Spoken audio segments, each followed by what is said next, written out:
नमस्कार भावांनो बहिणींनो. तुमच्या ताईला बरं वाटाना परत मग काळजावर दुखायला लागले आणि छकू दिदी मग दवाखान्यात दाजीनं काल रविवार होता कालचा आणि एक तर एकीकडं मग रईच आले रविवारी दवाखाने बंद असते. लय दुखू लागलं भयान तरी पण दाजीचा फोन आलता. तर दाजी वाटलं मी दुपारची झोपेले. दाजी म्हणे अजून झोपेलच आहे का तू. तर पण मी त्याला सांगलं नव्हतं लय काळजात दुखा जाय माया आणि पडून राहिलं तर बरं वाटतंय. मग त्याला मी सांगितलं मला बरं वाटाना. मग ते 9 वाजता मला दवाखान्यात घेऊन गेले. म्हणे हाय एका ठिकाणी दवाखाना चालू. हा पाहिजे पावडर दिले, जिरा पावडर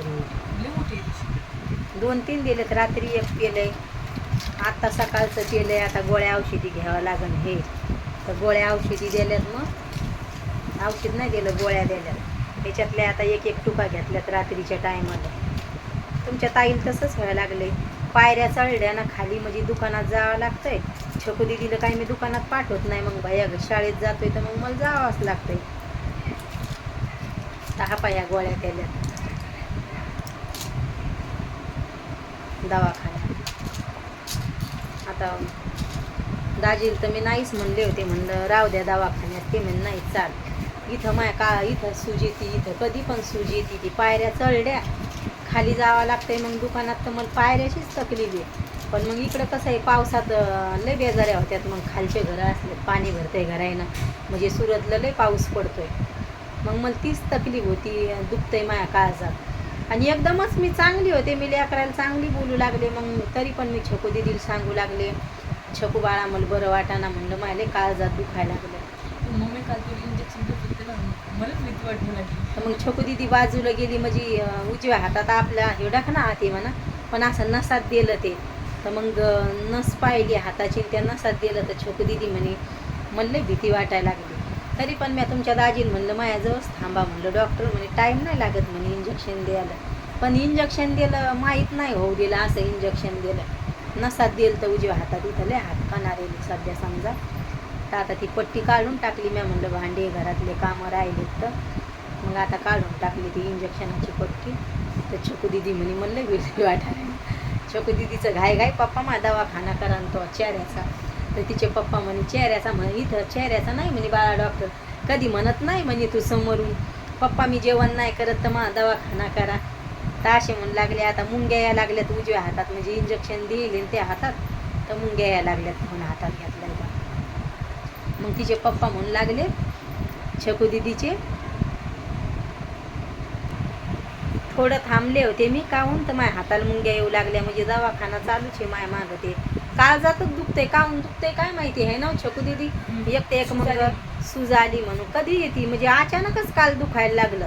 आणि असं पण मग पोट दुखू लागलं 2-3 दिवसापासून. मी तुमच्या दाजी तरी पण दवाखान्याची हायगाई नाहीत करत, ते लय लवकर नेतात. मी 2-3 दिवसापासून दाजीला म्हणजाय माझ्या पोटात दुखतंय तसंच होऊ लागलं. मग एक तर एक अंडा घोटाळा बनवायचा होता. छकू दिदीला काही येत नाही तेव्हा. मग सगळे अंडे सगळी तयारी करून ठेवली एकदम दुखायला लागलं. मग दाजीला म्हणलं राहू द्या म्हणलं स्वयंपाक करायचा आहे आता काय आपल्याला जायचं नाही दवाखान्यात. दाजी म्हणे 10-11 का वाजू स्वयंपाकाला चालू होय म्हणे दवाखान्यात. जा मग दवाखान्यात म्हणजे खदबद पण होऊ लागली. ती इथं सूज येते म्हणून काळ जाव आणि वांट्या आल्यासारख्या होत होत्या होत नव्हत्या. तर मग हे म्हणे रात्रीचा टाईम आहे चाल म्हणे. ते तरी बरं होतं रविवार असून दवाखाना उघडा होता एका ठिकाणी. मग तिथं घेऊन गेले ते. मग त्या डॉक्टरनं कार्ड दिलं तर जेव्हा रात्रीच्या टायमाला तकलीफ झाली तर फोन करा आणि येऊन जा म्हणे दवाखान्यात परत. मग तिथंच मग आई पण म्हणे चांगलं नाही म्हणे ताई काळजावर दुखणं. आईच्या पण दुखतंय तसं चांगल्या नाही म्हणे कोणच्या पण खोडी काय माहिती काहून दुखतंय एवढं. तर